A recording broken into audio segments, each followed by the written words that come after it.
While chemistry within Trump administration fades, expectations from them remain vivid in the four corners of the world. Stalled peace in South Caucasus stalls economic growth, turning the region into a grey zone. It is questionable whether Azerbaijan itself benefits from this. Larger investors, the bigger players, want stability. Baku authorities, a different case, an external, an imaginary enemy, an ominous-looking mannequin to shoot at, could be filling the gap of internal freedoms. Back to Armenia-US ties. Traditionally influential Armenian lobbyists seem to wane in influence, while new ones gain momentum. Global Arm President Tim Jemal sits down with the voice of Yerevan to explain and encourage further US involvement to bring about stability in South Caucasus. But first, let us check how tight their strings of influence are.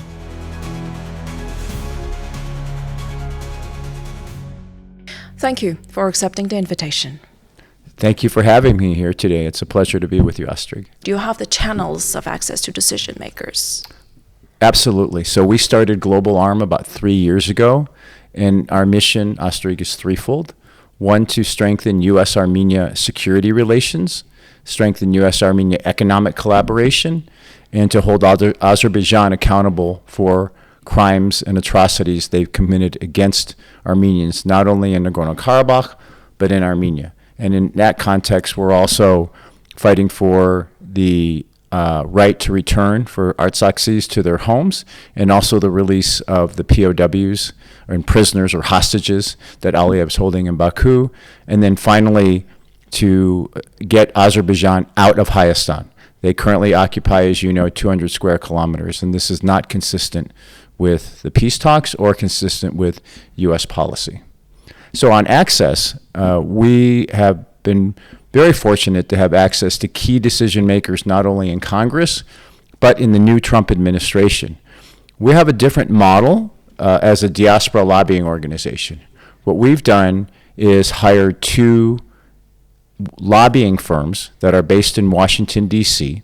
One is a Republican firm, one is a Democratic firm. So in U.S. politics, as you know, there's 2 major parties. Unlike Armenia, which there are so many, dozens. And so in the United States, there's 2 major parties. One is Republican, one is Democrat. Of course, you probably know the Republican Party now is led by President Donald Trump, who was elected in November. And we've, as Global Arm, we've had very positive discussions with major decision makers within the Trump administration. Those who are in, for example, the National Security Council of the White House, the Executive Office of Vice President Vance, who's very involved in foreign policy, and of course the State Department headed by Marco Rubio. These discussions started taking place even before President Trump was sworn in, and really our focus has been on bolstering U.S.-Armenia relations, and there is a strategic partnership that's been signed by the United States and Armenia, and the Trump administration will be honoring that agreement, and that agreement entails cooperation in many areas, including security, economic cooperation, cultural exchanges, a lot of things that are consistent with our agenda.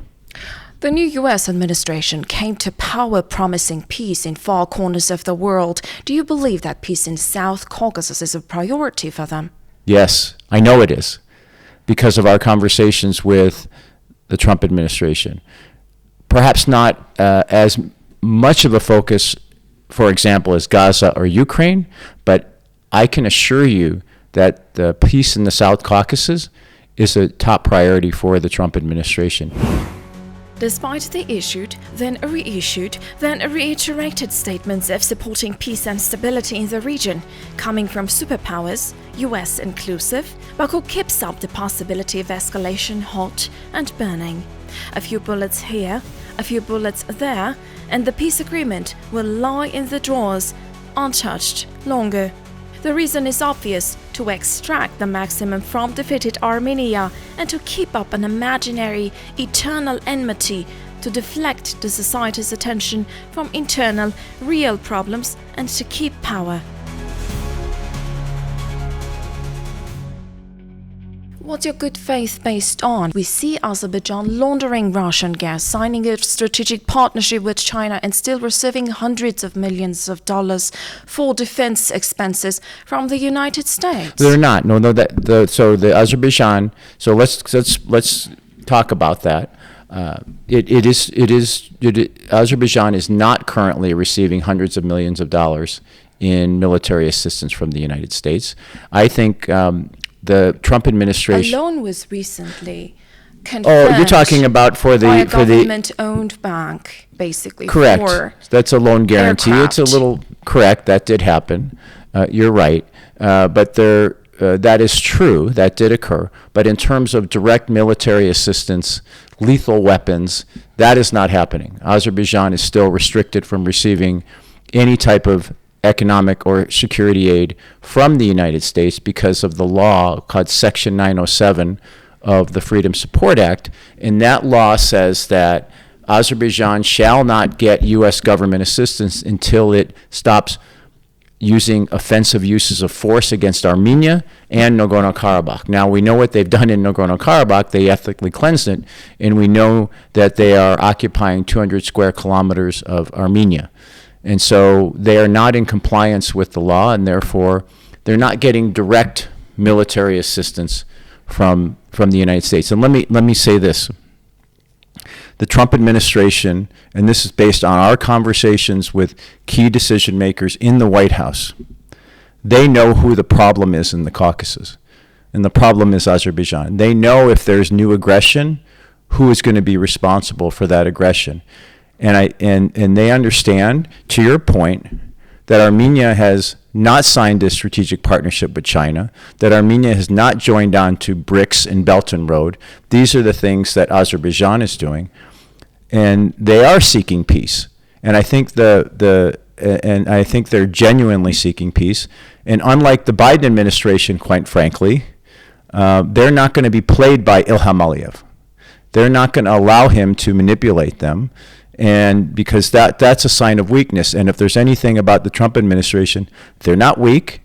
They want peace, and they don't want to see further aggression. So I can't predict exactly what's going to happen, but I can tell you based on our direct conversations with them, they know what they need to do, and they understand that there's one person in the way of allowing for peace and prosperity and a pathway forward, and the opening of this middle corridor, the middle road. You just used it's not corridor. Let me correct that.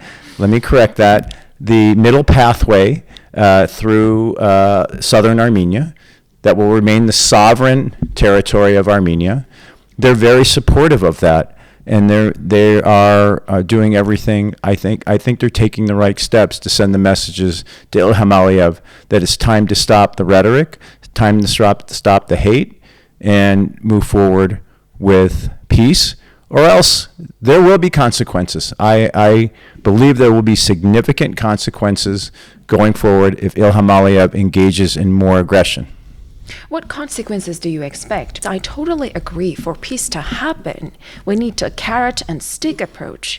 Consequences should be on the table. For example, Canada clearly announced that there will be sanctions if Baku does violate Armenia's territorial integrity. Will there be consequences from the US administration for Baku if they do violate Armenia's territorial integrity? Because otherwise, what does the support of the US of Armenia's territorial integrity translate into? That's a great question. I think there's two things. I think the Trump administration understands the mistakes of the Biden administration. The Biden administration repeatedly told Ilham Aliyev, don't engage in aggression, don't ethnically cleanse Nagorno-Karabakh, don't attack. Correct. He still did, over and over and over again. In fact, Astghik, when President Trump was in the White House right before the 2020 war, Azerbaijan lied to Secretary of State Pompeo. He was Secretary of State for Donald Trump. They signed a ceasefire agreement, if you remember, during the 2020 war.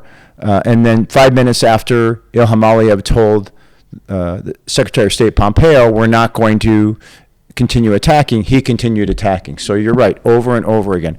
I do believe there will be consequences. I am aware of very constructive discussions taking place right now in the White House and Secretary of State's office and in Congress, and I believe that if Ilham Aliyev decides to go further with aggression, there will be real consequences for them, not just for the country, for him personally, for his family. I believe that, and that's what we're working on. Recharged US-Armenia ties are a necessity. While President Trump confirmed willingness to move ahead with US-Armenia strategic partnership, signs of it are not on the horizon yet.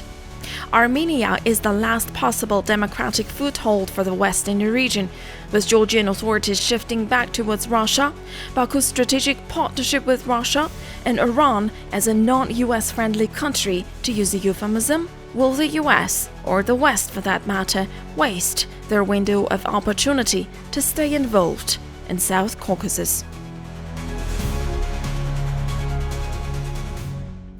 What's your next target? We are now seeking an additional $80 million in U.S. military and security assistance to Armenia. We believe, is it realistic? I believe it's a realistic request. We've spent a lot of time developing this request in consultation with Republicans and Democrats and the Trump administration, because I think the time is right for that. Because the Trump administration, unlike other administrations, is now treating Armenia as its own entity. And let me explain what that means. They're not treating Azerbaijan and Armenia as equal, because they're not. Armenia is clearly making a pivot towards the West, is clearly trying to forge a diversified security relationship with various countries. We know about India, we know about France. So I think our $80 million request is realistic, and it has to, some of the things we're asking for is interoperability between the U.S. and Armenia, cyber defense, training for Armenian military servicemen, border security so that Armenia can defend its sovereignty. So these are the things that we're working on with the Trump administration and with Congress, and I think it's realistic. The other thing we're doing is we are promoting greater economic cooperation. We saw last week a number of U.S. officials were here to talk to the government and others about how Armenia and the United States can get closer economically in terms of rare earth minerals or mining. The nuclear cooperation, there's already an agreement to move forward and cooperate on nuclear energy. There's interest in the agricultural sector and hospitality and tourism. And so I think those are, when you talk about economic partnerships and an economic agenda, that's very important to Donald Trump, because this is the America First policy. And I think that what Armenia is doing is ripe for and consistent with Donald Trump's policies of America First. So I think our economic request is realistic. And then we are also asking for $25 million in funding for Astghik refugees. And because I visited with some of them this last 2 weeks, I've been here 2 weeks, and they're trying to get on their feet as a result of the genocide and ethnic cleansing that occurred in September of 2023. And I believe that that's a realistic request, even though U.S. is changing its foreign aid, the way it disseminates foreign aid. You know that. With all the cuts. Completely changing. There's cuts, but there's also increases in other areas. So some things may be cut completely. In other areas, for example, like security, economic cooperation, those areas will have increases in assistance. So, and let me say we never forget what's happened with the prisoners, what's happening with the prisoners and hostages in Baku. prisons. It's unacceptable. We have raised that issue repeatedly, and I believe that the Trump administration does care about the prisoners in Baku and the hostages. If you saw 3 months ago, then National Security Advisor Mike Waltz, who was Donald Trump's first National Security Advisor, he didn't last very long, but he issued a public statement calling for Ilham Aliyev to release the Armenian prisoners. And that was global arm. That was our number one recommendation to the Trump administration as their first action they should take to send a message to Baku that detaining these hostages with these sham trials, with evidence of torture and abuse, that's not acceptable. So I think the US-Armenia partnership you will see in the next few months, it's going to continue to increase on all the areas we talked about. And I think Ilham Aliyev will have a decision to make. He's the fork in the road. What fork does he want to take? Does he want to escalate confrontation with the United States, or does he want to engage in economic cooperation and a pathway to prosperity that will help not only the region, but Europe and the United States and the big part of the world? Because this middle corridor, not the Zangezur corridor that he keeps saying, but the middle corridor, is very important to the United States. What makes you think the Azerbaijani lobby will not prevail? After all, they have the more resources. They have more resources, but the narrative has changed, and the facts on the ground do not help them advance their false and nefarious agenda. Look, the Azerbaijanis are still lobbying on the basis of what happened in the 1990s or something that happened in the past. And so most decision makers in Washington, in Congress and the Trump administration, they don't want to talk that much about the 1990s.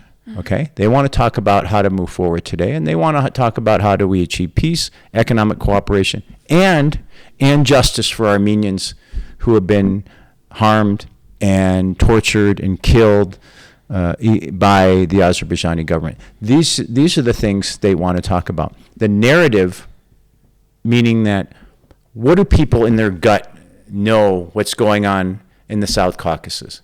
And what they know is going on is that there's one aggressor, Ilham Aliyev. There's one person who continues to spew out hate and deride and issue derogatory comments about Armenians. There's one person who is threatening more aggression. There's one person who uses this preposterous language of Western Azerbaijan. And there's one person who they know is an obstacle to peace and prosperity in the South Caucasus, and it's Ilham Aliyev. They've lost that narrative. They can continue to spend all the money they have in Washington, D.C., but we're going to assure that we are there every step of the way to tell the truth, and I think the truth in this case is prevailing, in that they will not succeed in pushing this negative, hate-filled agenda. Thank you for this opportunity. Thank you, Astghik. Tim Jemal is a voice from the inside for a more complete picture of where Armenia-US relations are headed. Hopefully, his optimism will materialize.